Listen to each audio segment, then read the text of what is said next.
बीरबल साहनी का जीवन परिचय।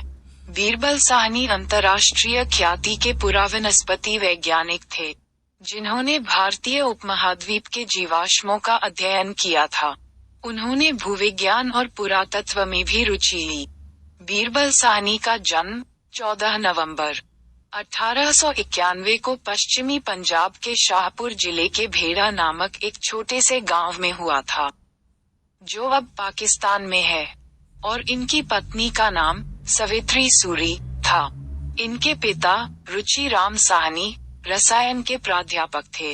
उनका परिवार वहां डेरा इस्माइल खान से स्थानांतरित होकर बस गया था।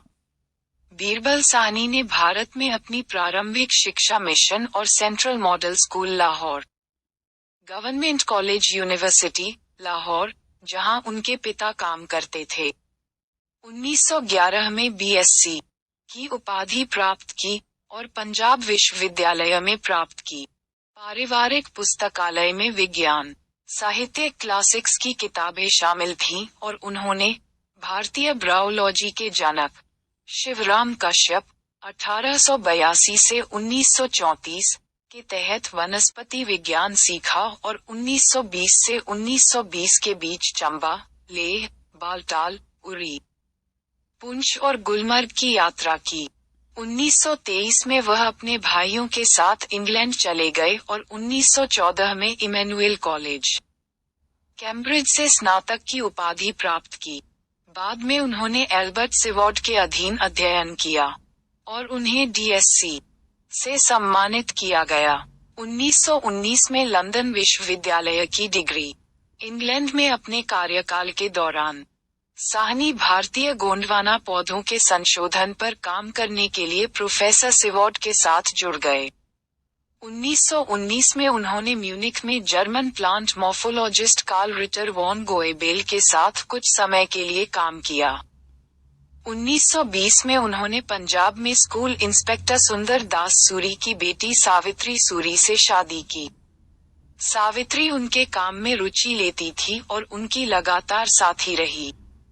साहनी भारत लौट आए और लगभग 1 वर्ष तक बनारस हिंदू विश्वविद्यालय, वाराणसी और पंजाब विश्वविद्यालय में वनस्पति विज्ञान के प्रोफेसर के रूप में कार्य किया।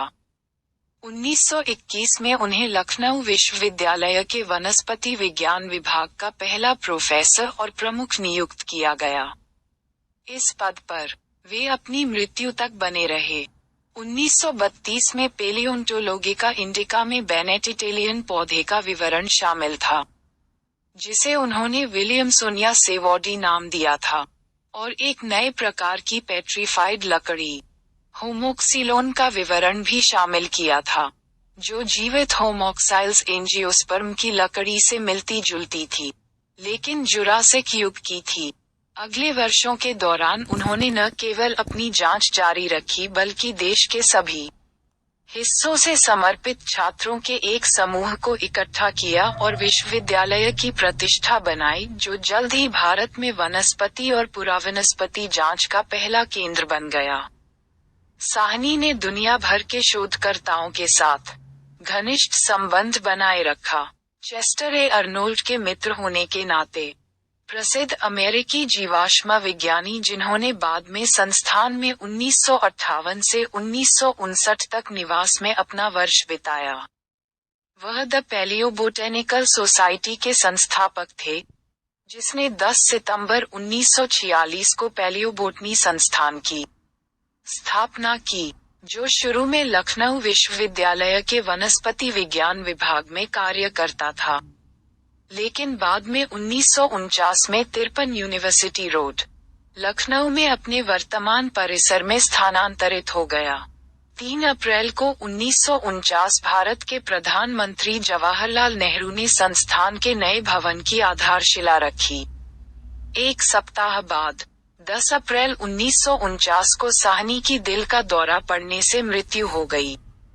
साहनी को उनके शोध के लिए भारत और विदेश में कई अकादमियों और संस्थानों द्वारा मान्यता दी गई थी।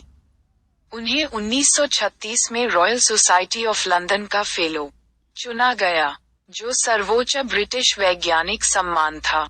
जो पहली बार किसी भारतीय वनस्पति शास्त्री को दिया गया था। 1950 में इंटरनेशनल बॉटनिकल कांग्रेस, स्टॉकहोम के मानद अध्यक्ष के रूप में उनका चुनाव। मुद्रा शास्त्र में उनके काम के लिए उन्हें 1945 में नेल्सन राइट मेडल मिला। 1947 में शिक्षा मंत्री मौलाना अबुल कलाम आजाद ने साहनी को शिक्षा मंत्रालय के सचिव के पद की पेशकश की। इसे उन्होंने अनिच्छा से स्वीकार कर लिया। उनकी स्मृति में वनस्पति विज्ञान के छात्रों के लिए बीरबल साहनी स्वर्ण पदक की स्थापना की गई थी। साहनी की एक प्रतिमा कलकत्ता में भारतीय भूवैज्ञानिक सर्वेक्षण में रखी गई है। वह भारतीय विज्ञान शिक्षा की स्थापना में भी शामिल थे और उन्होंने राष्ट्रीय विज्ञान अकादमी, भारत के अध्यक्ष और अंतर्राष्ट्रीय वनस्पति कांग्रेस, स्टॉकहोम के मानद अध्यक्ष के रूप में कार्य किया।